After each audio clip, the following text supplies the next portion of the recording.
So welcome everyone today to Psalms Through the Eyes of the Living Letters. And today we are continuing on with Psalm 119. Last week we went over the living letter Beit. Now, if you remember, and just as a reminder, Psalm 119 is actually set up in such a way where each of the 8 verses, there are 8 verses that cover one particular Hebrew living letter. So on the first one, every beginning of every sentence of the first 8 verses of Psalm 119 begin with the living letter Aleph. In the next 8 verses, every first word of the sentence begins with the living letter Beit, and so on with each and every one. And I love this because when we talk about the diamond of Yahweh, we talk about the multifaceted perspective of the diamond of Yahweh and how each one of us are a part of this perspective. But then there's a place where we too are multifaceted. And I love this because the living letters themselves not only express this place of the Father and allowing us to see more of who he is, it also expresses who we are as well. And I was reading this to one of our classes. You know, we're on the School of the Living Letters, both year 1 and year 2. I read this to because it really messed with me a good little bit. This is talking about the living letter Mem itself. And but there's a part of this that I want to read to you because it sets in motion some of the things that we're going to be talking about today. And it talks about how even the living letters, in their attempt to be able to probe the deepest cosmological mysteries, had failed, and each of their pleas had been denied. Now, what does this mean? There's a book called The Energy of Hebrew Letters. It's written by a gentleman by the name of Rav Berg. Rav is not actually his first name. Rav is short for rabbi, and his actual name is Michael Berg, but you're going to find it in Amazon as Rav Berg.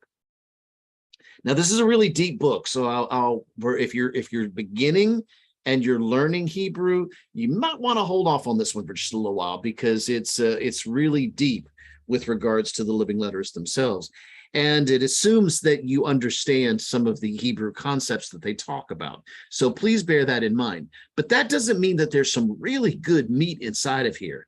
So basically what had happened is that every living letter up to the point of Mem, at least in this part of the story, had come before the Father and said, this is why we believe we should be the one that begins creation. Now, what does that mean? Genesis 1, chapter 1, or Genesis 1, verse 1 says, Bereshit bara Elohim. Hashemayim, actually it says, Bereshit bara Elohim et Hashemayim ve'et haaretz. So what does that mean? The living letter Beit actually was the very first letter of Torah or of the scripture. And so Beit was given the honor of beginning creation, in beginning, right? Beit was given that honor. So, but each one of the letters had gone before the Lord and given their reasons why they should be the one. So all of those had tried to do that up to Mem so far, and their plea had not been met. The Father said, no, you have a position, you have a beautiful position. And he began to speak to them about who they are and how they express his glory and the intent of his heart. And so the truth goes on. And so up to this point, the Father had said no to each of these letters because Beit was the one who was meant to be chosen. So it says this, yet not only was the future of humanity at stake, but the future of the letters as well. The world they were about to bring into being would be their world too. Now I'm going to stop and listen to this. He's saying that the letters themselves, even though they're expressing the heart of the Father, and they're a facet of the Father, they also were a facet of us. And the world they were about ready to bring into being, they were going to share with us. You see, everything in creation comes through the living letters. That's why that Bereshit bara Elohim et That, in other words, in beginning, Elohim, God created the Aleph Beit, the Aleph Tav. All right, that's what that, many of the rabbis believe that's why that Aleph Tav is there in the Torah, in the scripture itself, in the original Hebrew, was because the first thing he created was the Aleph Beit. And they were saying that the world they were about ready to bring into being was the world that they were going to have to share as well.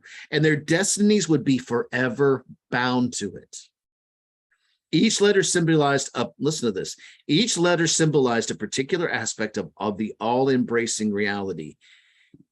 In other words, the fullness of what the Father wanted to do. Each differed from the others in many details, yet all were combined within a single ultimate reality. Now, I love this because this is a perfect picture of the diamond of Yahweh, where he shows us that each one of us are a facet on that diamond. And that we all come together and we work together as one. I love this. The letters rejected thus far had treated the universe as an entity independent of themselves. In other words, they saw creation as being separate from themselves until Mem. Mem saw that creation was not a separate entity from them, but one with them. Now, why am I going into this? I know that's a rather deep beginning of what we're about ready to share here in Psalm 119, but I believe it was pivotal in helping to understand some of the depth of what we're about ready to go into. Now, when we talk about the living letter Gimmel, the living letter Gimmel is a letter that many of you may know, some of you may not know, and so I'm going to share with you some of the most basic understanding of Gimmel. Gimmel literally means camel, all right, in its most literal sense. So you've got the picture of a camel, and every time I think about that, especially when it came to the time of say Yeshua's time and before, you know, I always see this process of wares and treasures and that sort of thing coming from the east, and they're being laden down on camels, and they go along what's known as, what we still know now as, the Silk Road. And through that process, of course, they sell their wares, and they're able to make money as a result of this. So they're carrying their wares to the place where they come to the Middle East, or the area where their final journey ends, and then they turn around and they take that treasure back to where they came from. And so we get the picture of these camels being laden down with the treasures, not only treasures that for someone else they're willing to give money for, because to them the purple and the blues and the cloths and the perfumes and the ointments and the oils, all of these were worth something to them because of what they did, and they were willing to give their money, their hard-earned money, to be able to purchase these things. And of course, then the one who was the businessman was taking this back to where he was from, and being able to use that money to be able to do more with and take care of his family and so on. And so Gimmel gives that idea in this place of where there's a transportation, if you will, of the treasuries of the earth. Well, if it's true on the earth, then how much more so is it true with our Father, right? Because the camel is what runs between the Father's house and the door. As a matter of fact, one of the Hebraic ways of seeing this is this place of where Gimmel runs back and forth between the house and the door. So if you look at the Hebrew Aleph Beit, we've got Aleph Beit Gimmel Dalet, right? So if you go in the order of what the letters are, and Gimmel runs back and forth between the Beit, the house, the place of the Father, the place of the fullness of the place where treasures are, the place where everything is taken care of. And it carries it to the Dalet, or the door. Now, there's an even deeper aspect of that, because the Hebrew word for poor, for poverty, is Dal. So it's the first two letters of the Hebrew word Dalet. And so Gimmel runs back and forth between the house to the door to give alms to the poor. And there's there's so much right there that I could spend today talking about just that. But I don't want to focus on that aspect of it right now. The biggest part that I'm trying to lay in here is the idea about the camel and the ability for it to be able to run back and forth. And so when we think about it from the Father's house, the Gimmel then carries that treasure to what? The door. The door to where? The door into the earth. He's making those things that seem like they're way out there and making them tangible in the earth. Okay, so as we take and bear this in mind, now there's so much more about Gimmel. And if you want to know more about each one of these Hebrew living letters, we do have a school, and that School of the Living Letters is currently going on. We will start a new class back in January of this next year. And so you'll be more than welcome to join us as we begin to explore the Hebrew living letters. And we'll go even deeper than what we're going right now. Right now, we're looking at it through the Psalms, and specifically Psalms 119, verses 17 through 24. So now that I've laid that for foundation, let's start in Psalm 117, because I want to show you something really cool. Father has really been messing with me about this today. And I've said this many times before in many different places and in many different classes. And that is the place of saying this: do you realize who you really are? Do you realize what you already carry? Do you really know what's already inside of you? Okay, so from those questions, let's go from here. In Psalm 119, it says this: bestow upon your servant that I should live, that I may keep your word. Unveil my eyes that I may perceive wonders from your Torah. I am a sojourner in the world. Hide not your commandments from me. My soul is shattered with yearning for your ordinances always. You rebuked the accursed willful sinners who stray from your commandments. Remove from upon me disgrace and contempt, for I have guarded your testimonies. Though princes sat and spoke against me, your servant discusses your statutes. In other words, I don't care what they say about me. I'm thinking about you, God. I'm thinking about you, Father. Indeed, your testimonies are my preoccupation. They are my counselors. Now, to me, I haven't been able to get past the first two words, the first two Hebrew words of this particular psalm. And to be honest with you, as Father was taking me through this, those first two words really set the tone for the rest of what Gimmel is talking about here in this psalm. And I'm going to show you something that's really, really cool here. The first two words in the original Hebrew are this. It's Gimel al. Gimel al. Now, if we look at the first Hebrew word there, Gimel, it's actually the same letters that spell the Hebrew word Gimmel. It's just pronounced a slightly different way. So if you think about it, Gimmel speaks about a camel. So it alludes, or it infers, or it speaks of this place of giving.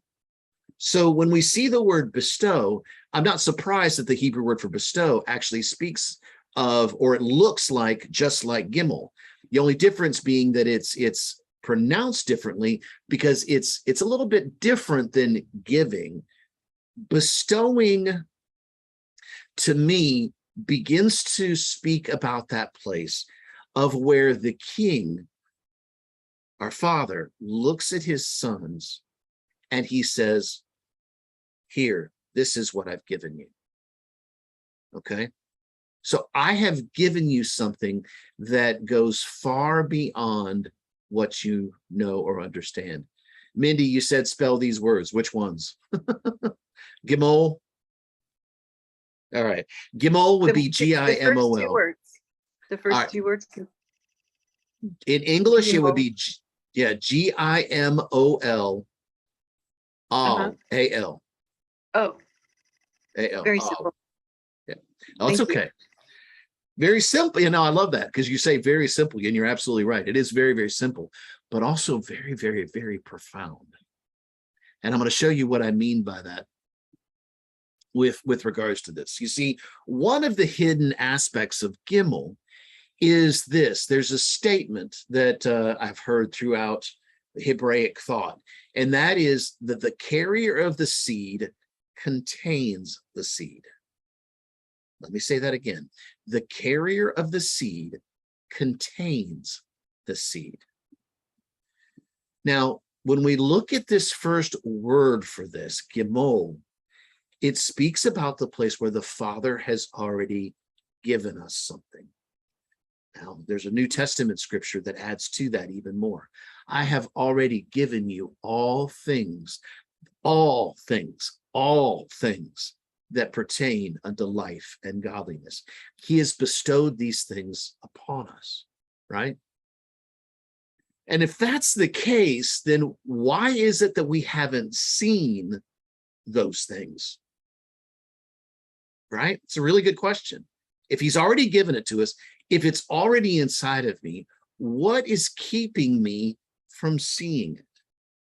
Well, really, to me, the answer to that actually comes in the next word, the Hebrew word all, and that is ayin lamed. Now, it's funny. I'm gonna kind of give away a secret that I have not even talked about in our classes.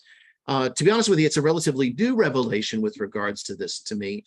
I had heard about it a long time ago, and had the Father had had me look at it when it came to the living letter ayin, but I'm understanding it better now. Okay, so for me, there was like, I saw it, but it didn't really make sense. I kept it in my heart and I thought about it, but now, today, over the last few days, it's begun to make sense. Now, what do I mean by that? Ayin is the Hebrew word that speaks, and it's the Hebrew letter that actually speaks about the eye.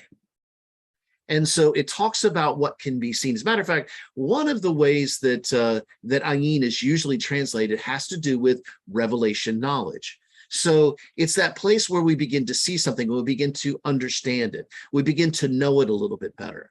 So it's kind of like the word epiphany in a sense. Now, epiphany is a grandiose perspective of this, but where suddenly something comes into your mind that you've never seen before, but when you see it, it makes such an impact on your life that it changes you. That's basically my definition for the word epiphany. And all is very similar to that, but it can go all the way from the place of an epiphany to the place of just a simple understanding of something. And everything that's in between those two places, the simple understanding or the simple revelation, all the way to the epiphany itself. And so, but one of the things that ayin talks about is the place of nothingness. How is it that you can talk about revelation and revelation knowledge and speak about nothingness at the same time? Hebrews 11, verse 1 through 3, specifically verse 3, it says that the things that were formed in creation, the things that were brought, the things that faith brought about, were created by the things that cannot be seen. So I asked the question in that place of, if the Father has already given me all things that pertain to life and godliness, why can't I see them? Well, I ask two questions all the time. What do you see and how do you see it? If I know that the Father always gives, and no matter what situation I'm in, my Father is always leading me down the path where he is always showing me another aspect of who he is. Whose responsibility is it to be able to see it the way that he sees it? Is it his or is it ours? In other words, what do I choose to treasure? What do I choose to say, okay, this seems like it's little or nothing, but I'm not going to look at it through the sight of my own flesh eyes. I want to look beyond, and I want to see the depths of what it is that the Father is saying here. So when we speak about nothingness in the living letter Ayin, even faith itself says the things that were formed were made by the things which could not be seen. So in other words, have you ever had an idea? Have you ever had a sudden thought about something? And when you did, you were like, why didn't I see that before? You know, it was like it was sitting right there in front of your face. I was like, why didn't I see that before? Well, there was something that was hiding it away. Now, at times there could be a veil that's there that keeps us from seeing it. In other words, a veil of religion that says, well, I don't normally look that way because I've always been told that's the wrong way to look, right? So it could have been a veil. Now, it's true, it could also be a place of until the time appointed of the Father. Now, what do I mean by that? There are some things that are hidden away for a specific time. Talk to Daniel, go back and look at Daniel. Daniel's books were told to be closed until the time appointed where they would be opened back up again. There were several places, even in Scripture, even in Revelation, where it talks about the books being hidden until the appointed time. So there is a place of an appointed time, or a moed moment, where these things are then revealed. I believe we are very much in a place of a moed moment right now, an appointed time where Father is tearing back all the veils. And this place of what we thought of as being nothingness suddenly is now becoming something that we're being able to see. We're being able to comprehend and to see past the facades that have been placed up to see the reality and the depth of who our Father is and what he has already given us. Okay, so bear this in mind. Okay, so Ayin speaks about the place of nothingness. Now let's go a little bit deep here. All right, let's go a little bit deep.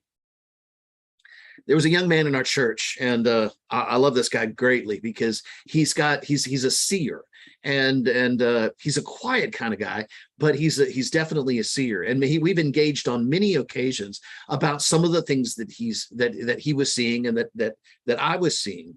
And there's even been times where he would come and he would put his hands on my back and pray for me, but what he was really doing was seeing what the Lord was showing him, and he would draw some things that I was going through or some things that the Father was showing me in the Spirit, and he would draw them on a piece of paper.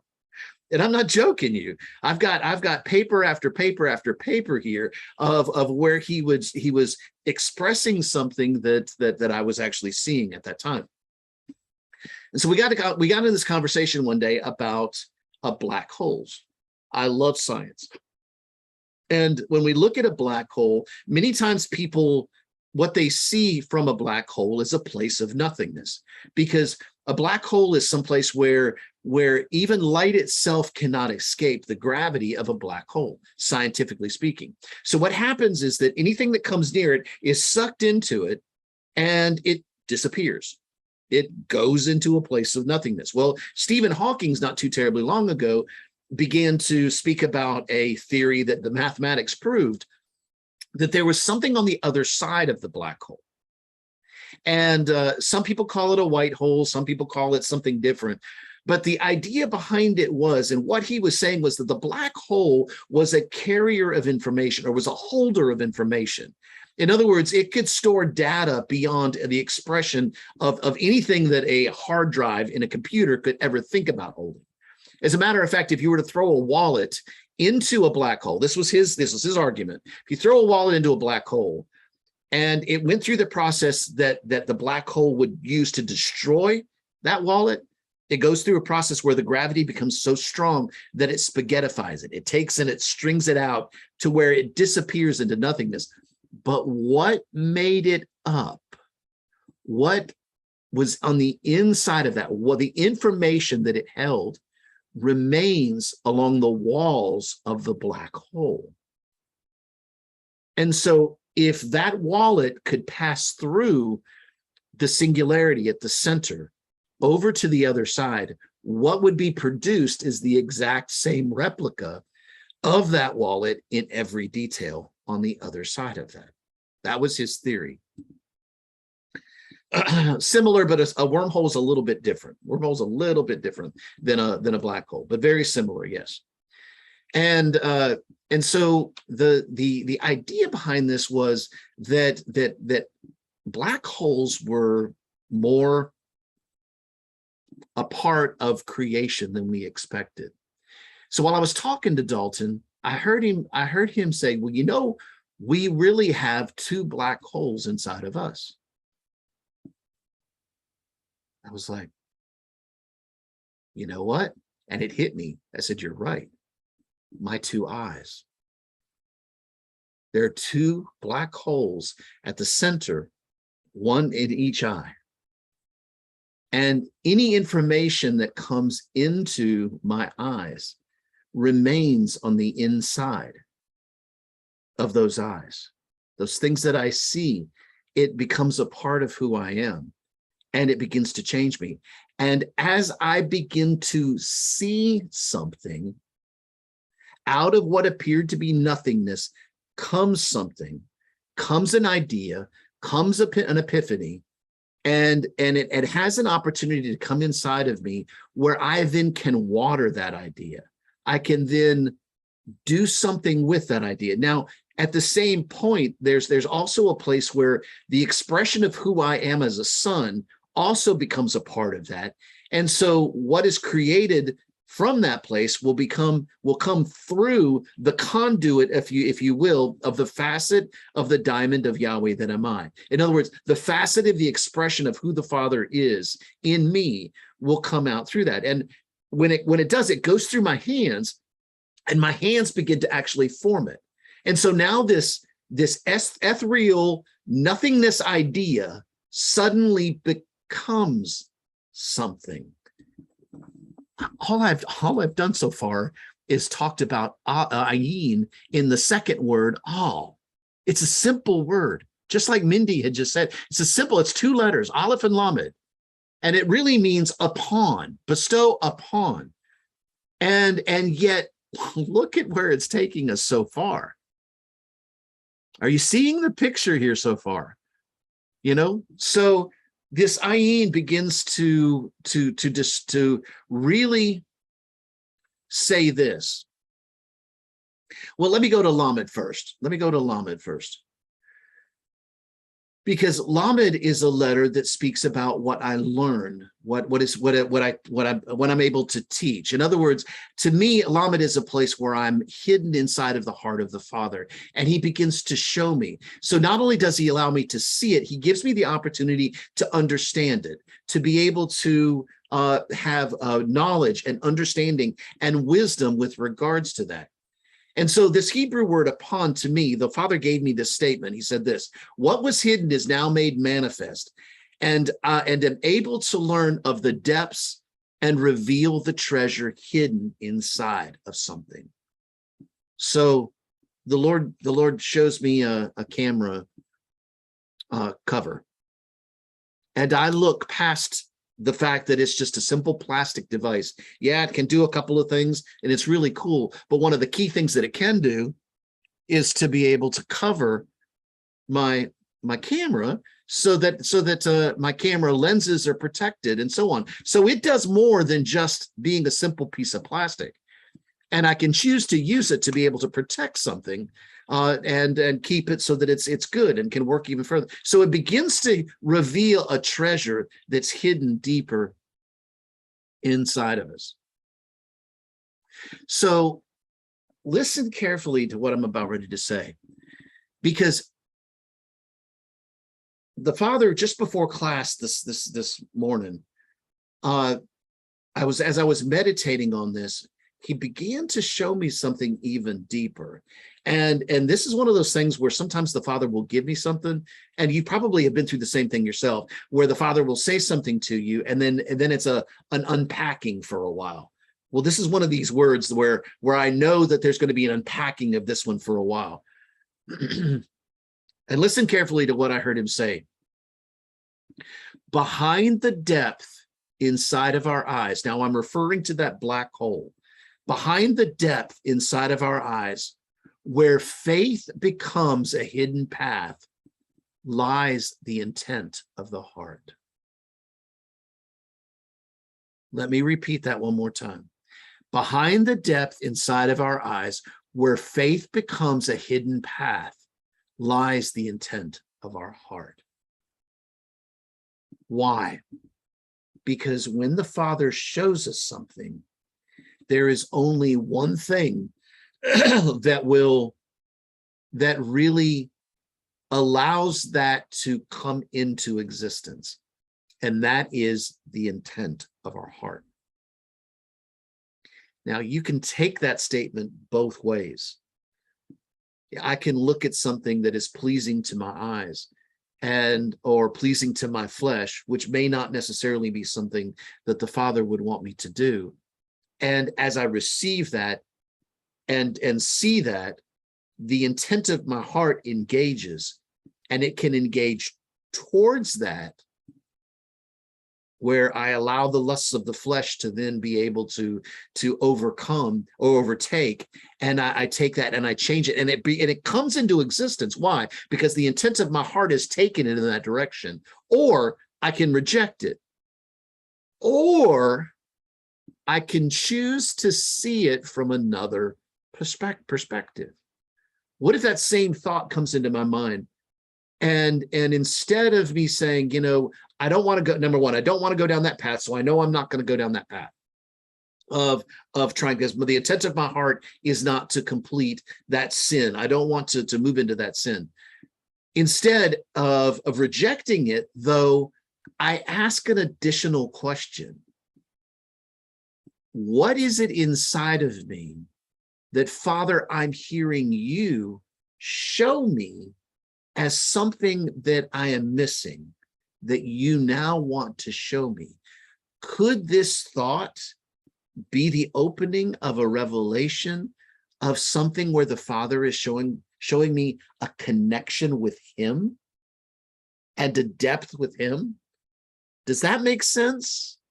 Are you understanding what I'm saying here? Because, in other words, I could look at it and say, I know I'm getting a little personal here, but if the thought was intimate in nature, then is the Father saying, I'm desiring that an intimacy with you, maybe not the same intimacy that I was thinking of from the other aspect, but yet the intimacy of the place of, I'm missing you. There's a place where I need you, and I want to be connected with you. I love you, and I want to show you the expression of my love for you. And I want you to be able to show the expression of your love for me, and to be connected with you. I'm not talking about, now I know that most of you probably are gathering from what I'm saying here, that was sexual in nature. Okay, that's fine. We can go that in any intimate route that you want to go through. It doesn't have to be sexual in nature. However, that's probably the most easily understood in the midst of all this. So I'm not talking about the Father in the sense of that sexual nature aspect, but I am thinking about it in the perspective of the Father saying, I want this place where our hearts are becoming one together. And that maybe the revelation of this is a place where he's saying, draw near to me, draw to me, come to me to this place where you and I can spend this time together. Is that making sense? Now, I know this is really, really deep, but it really begins to open up the ideas behind what we're talking about here, because the intent of my heart will bring that thing from the Gimmel, where it's taken it from the house, where it's taken it from the place that appears to be nothingness, and it brings it into tangible evidence in the earth. This is why I love the fact that Apostle Aaron's been teaching this for years, and of course I've taken it another direction that the Father has shown me with regards to this. But the tangible evidence in the earth is part of the key of this, because then when it's tangible in the earth, then all who are around can see the expression of the fullness of what the Father is trying to say, because now it's something that can actually be touched. That's why he also said to the disciple, blessed is he who still has not, who who can't see those things, yet still believe in me. You know what he's talking to the disciples about that? Blessed are they who don't see me, but yet they still believe in me. You see me. They won't. They won't be able to see me face to face like you're seeing me right now. But blessed are they because they believe in me through your word.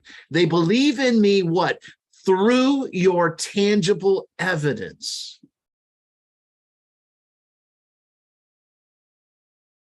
So let's go from here and begin to take, and so all we've done is we've talked about bestow upon. Let me take that now into the rest of the chapter. Bestow upon your servant that I should live, that I may keep your word. In other words, Father, allow me to see the word that you've already placed inside of me. Why? Because in that word, there is life. And in that word, there is focus. Because without a vision, the people perish. Within that word is the vision of where you are carrying me to. The steps of a righteous man are ordered of the Lord, and you're showing me the path that is lying out before me. Unveil my eyes that I may perceive wonders from your Torah. Well, let's go back to bestow upon, right? We're learning about the place of where, Father, I'm asking, continue to unveil, continue to reveal to me out of this place of what seems to be nothingness. Reveal to me the depths and the mystery of your word and of your Torah. Because I begin to see the wonders. I begin to see the beautiful, tangible evidence that you have already placed in the earth right here before me right now that allows me to say, I know that I know that I know who you are. It's funny because one of the things that we're talking about in our year 2 class, I'm going to throw in a little blurb here, is the Hebrew word kater. And kater means crown.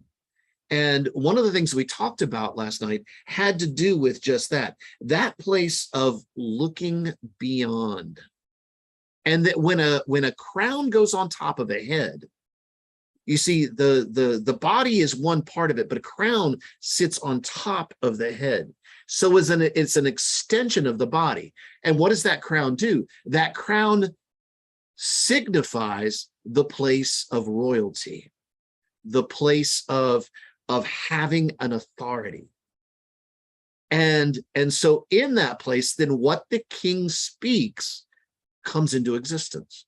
What the king speaks is completed. All right. I am a sojourner in the world. Hide not your commandments from me. So in other words, it's that place of me crying out for the Father. Father, I realize that there are things that have been hidden away. I don't want those things to be hidden away. So unveil my eyes and allow and don't allow these things to be hidden from my sight. In other words, Father, help me to look past those things that I'm seeing at face value. Help me to be able to see these things that are beyond. Because I know these things, this loving instruction that you've given me teaches me, and it allows me to be who you've called me to be, and allows me to express who I am in you. My soul is shattered with yearning for your ordinances always. Yes, because my heart is crying out, Father, I want to know you more. I want to know you more and more and more and more.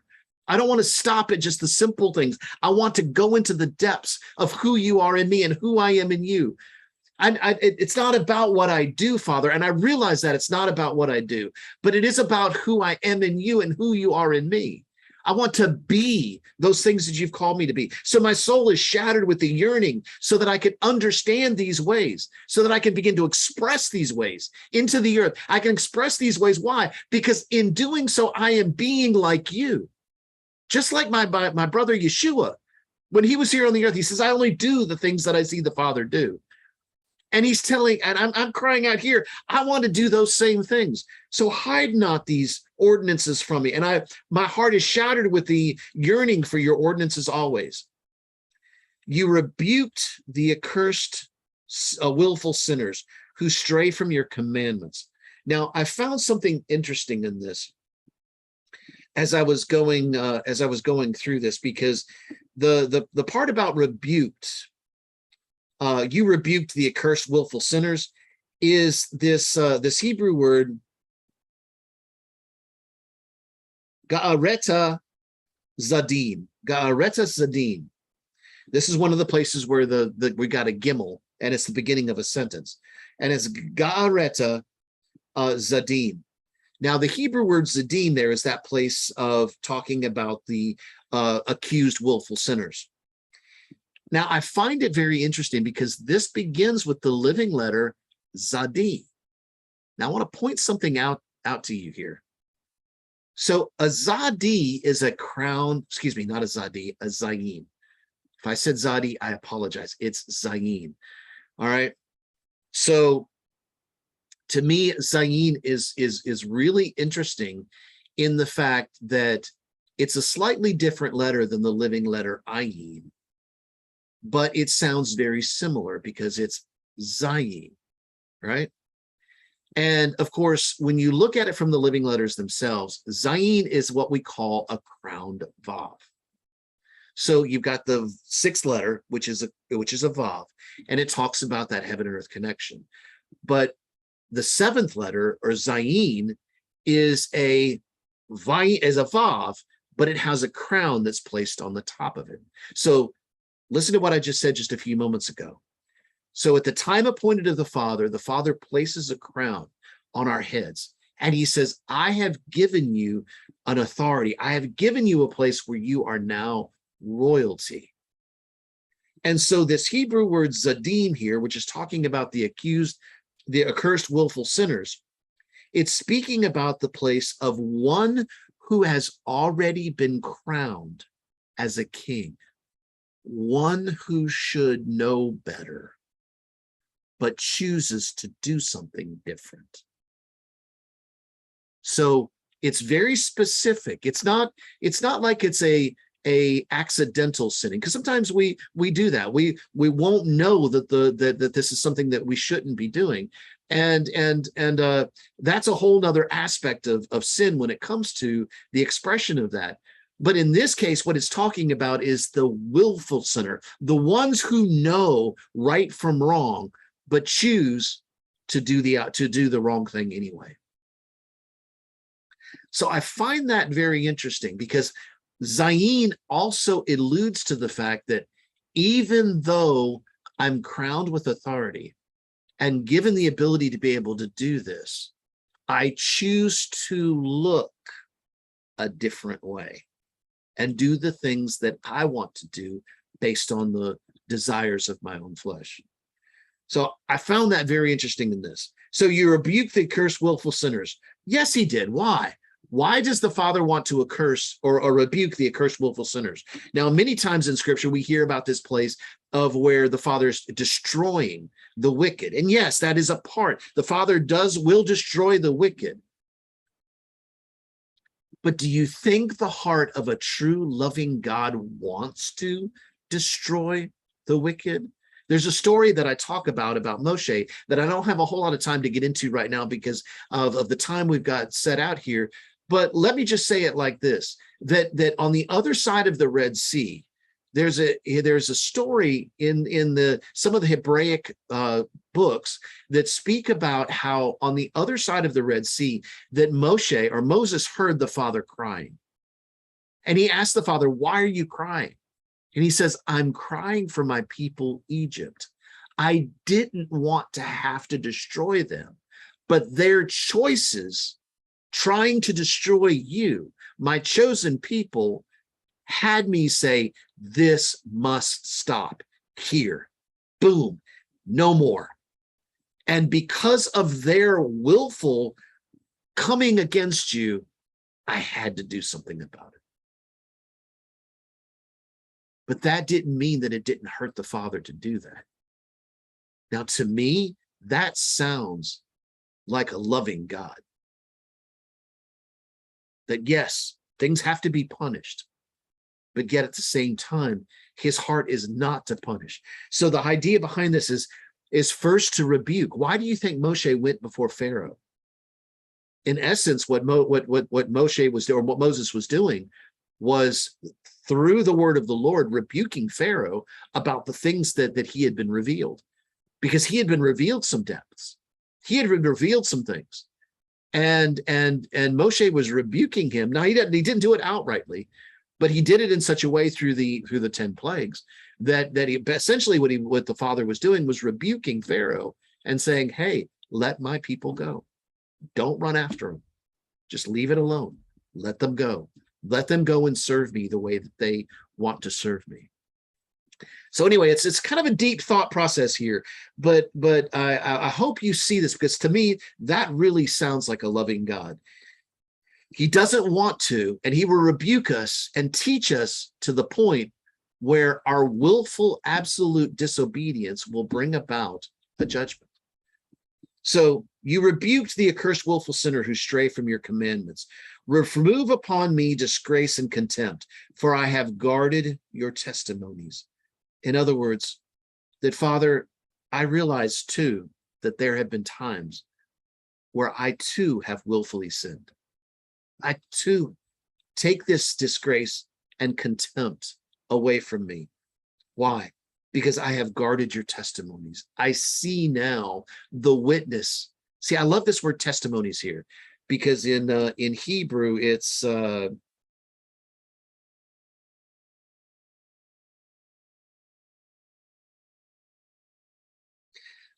edotecha. And I love that, because basically that word testimonies there speaks about the place of the witnesses. So let's go back to the beginning. What does that mean? It's the tangible evidence of the fact that I have made a willful choice, that it brought about a result that I did not want. And it becomes a witness inside of me that says, I know where I don't want to go. Now, Apostle Aaron talks about this in his classes a lot. And he used to speak about this for years, about how as he was moving towards something, there would be times that he would take a path. And as he was going down the path, he suddenly realized, wrong path. And so he was able to come back and put a check mark beside that and say, you know what? I know not to go back down this path again, because I've already been down it and it doesn't work. That's the place of guarding the testimonies. Because now he took that and he says, I'm guarding that place where I know not to go down that path anymore, because I have the witness inside of me that says, don't go down that path anymore. Now, though princes sat and spoke against me, your servant discusses your statutes. In other words, I don't care what other people say about me. Other princes that speak against me, my heart and my focus is to discuss your word. Indeed, your testimonies are my preoccupation. Your witnesses, your words that you have spoken over me, that says that I know that this is who you are, and you can't take this away from me, because I have a witness inside of me that says, Father, you have shown me this path, and I know that this is either the right path or the wrong path, but I know it's the path that you have taken me down, and you've taught me. You've allowed me to learn this. Remember all? Ayin Lamed, the learning aspect of this, you have taught me, and now I'm taking those testimonies and I'm making them my focus, my preoccupation. Those testimonies are my counselors, not the princes from the previous verse, the ones that are speaking against me. You see, I have a choice here in these last two verses. I can listen to the princes who are speaking against me and allow it to tear me down and keep me from going down the path. Or I can look at the witnesses that the Father has already spoken about me, and I can allow those to be my counselors. Does that make sense? Are you seeing the picture of what I'm saying? I don't care what you say. I don't care how much you tear me down. I don't care what you think about me. My Father has shown me the witness inside of me that says that I am a son, I am a king, I am an heir, I'm a priest in the kingdom of Almighty Yahweh. This is who I am.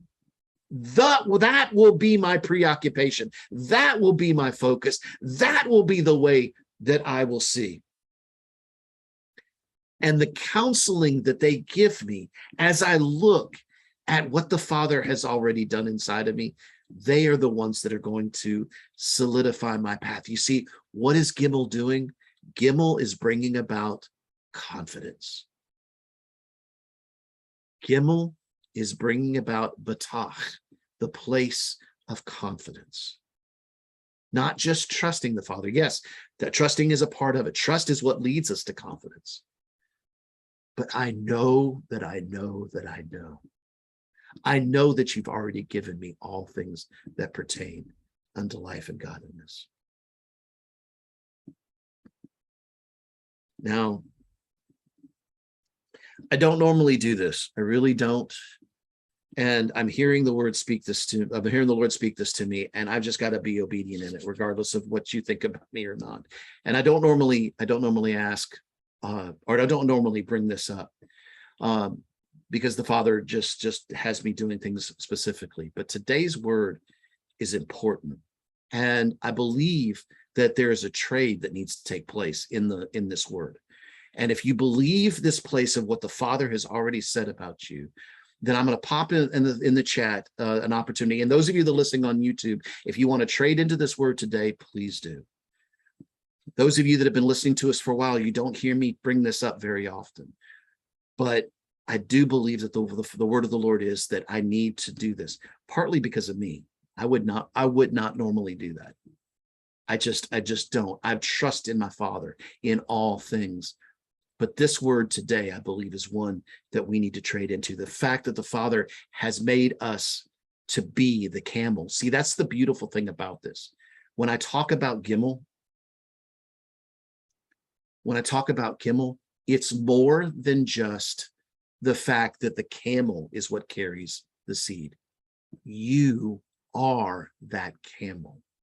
You are that which carries the treasure of the Lord inside of you.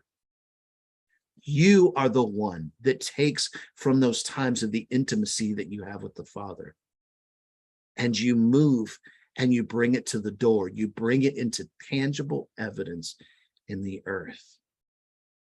You are the camel. Stop looking at the camels as something that's coming to you, and start looking inside of you and realizing you are the camel.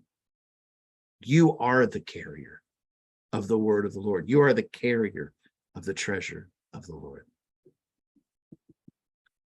Love you guys. Blessings to those of you who are on the video. Blessings to all of you.